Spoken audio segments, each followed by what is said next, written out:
This story was collected from real experiences, shared by people who still cannot explain what happened to them.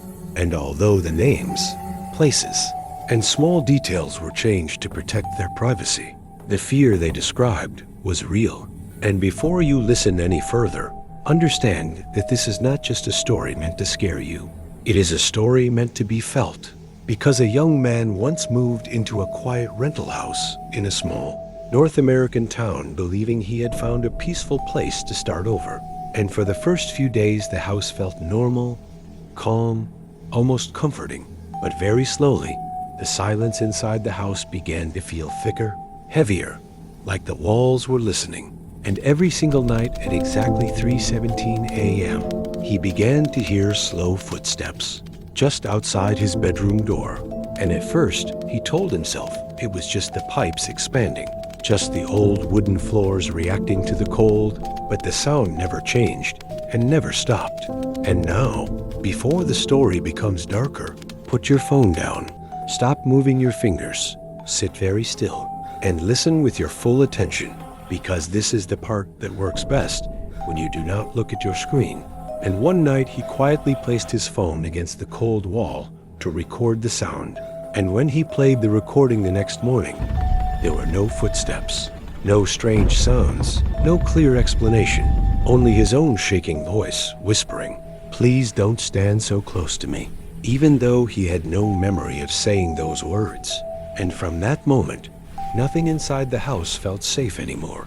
The hallway mirrors started showing shapes behind him that vanished when he turned his head. The corners of the rooms started feeling deeper and darker than they should, like the darkness had weight. And slowly, he started to feel like the house was not just around him, but inside his thoughts. And he began to feel watched even when he was completely alone. And sometimes, when he tried to sleep, he felt the mattress slowly dip, like someone carefully sitting at the edge of the bed. But every time he looked, the space was empty. And after a while, he stopped checking, not because he was brave, but because he was more afraid of what he might see than what he already felt.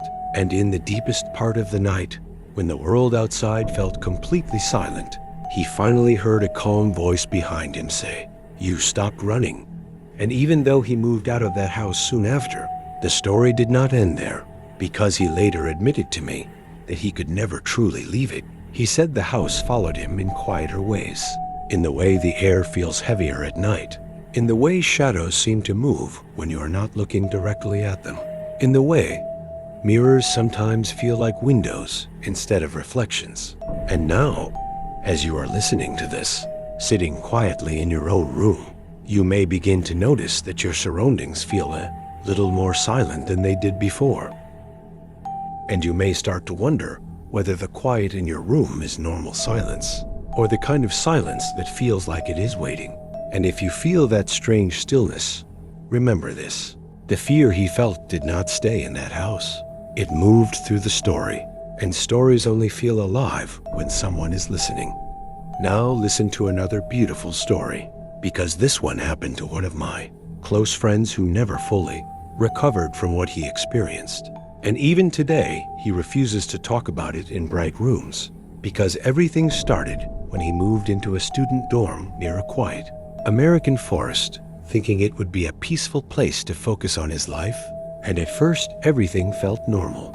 The room was small, the bed was old, the window faced a line of dark trees.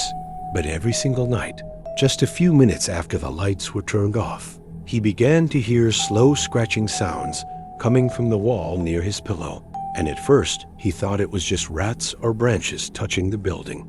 But the sound slowly became more careful, more controlled, like fingers slowly moving across wood.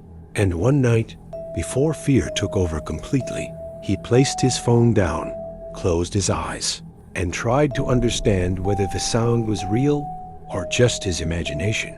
And when he listened more closely, the scratching turned into slow tapping, as if someone was gently knocking from inside the wall. And he never told anyone because he didn't want to be laughed at. But after a few weeks, he noticed something worse: his reflection in the dark window started moving a little slower than he did, and sometimes it smiled a second after he smiled, And sometimes it didn't smile at all. And slowly, the room started to feel smaller. The air started to feel tighter.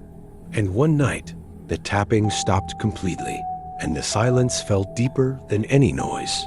And when he finally opened his eyes, he saw that his reflection in the window was standing, even though he was still lying in bed, and a calm, gentle voice from the wall said, "You noticed too much." And even though he moved out of that dorm shortly after, he later told me that he could never fully feel safe in quiet rooms again.